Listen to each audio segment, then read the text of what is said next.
Hey everyone, it's Cam here, bringing you your fitness science workout of the day. We're going to start off with a knee down exercise of rear foot elevated split squat. For active recovery, we're going to go right into a Spider-Man stretch, followed by a side plank on both sides, going into our hip down exercise of a Sumo Deadlift, and finishing it up with a backpack single arm row.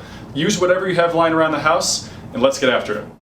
A rear foot elevated split squat is going to start in a kneeling position with the rear foot on a couch or a chair and the bottom knee on a pillow or a cushion of some kind.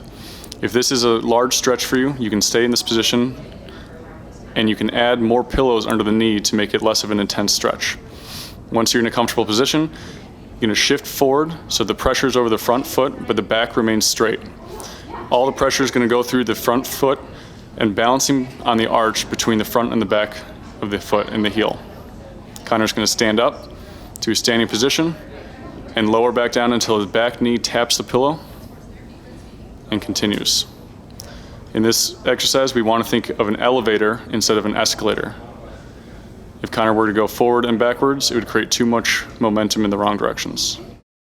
Spider-Man stretch starts in a push-up position, bringing the one leg up so the foot is flat next to the front hands, opening the front hand up towards the ceiling, opening the torso so the chest faces the top knee, coming back down to reach through the other hand and repeating. From the side, you open up towards that top knee and work to straighten that back knee as much as possible. A modification would be to put the back knee on the ground. Side plank starts on laying on one side, elbow directly under the shoulder, feet stacked on top of one another, bringing the hips up in the air as if you could draw a straight line from heel all the way to shoulder, and holding this position for 35 seconds. Repeat on both sides. A Sumo Deadlift starts with wide feet, toes pointed out about 45 degrees from forward. Using a backpack or any kind of weight you can find in your house, in this case we are using a sandbag, to perform a deadlift.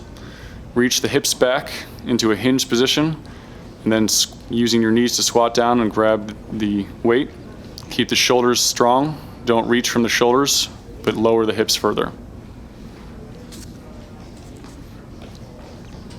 From the side, you can see that the weight travels back towards the heels, and the back remains as strong as possible. Brace the core and exhale as you stand up. Our single arm row is going to start in a standing position about a torso's length away from the chair. Connor's going to hinge his hips backwards as if he's going into deadlift, and then shift forward so his weight is into his hand, but still through his heels at the same time.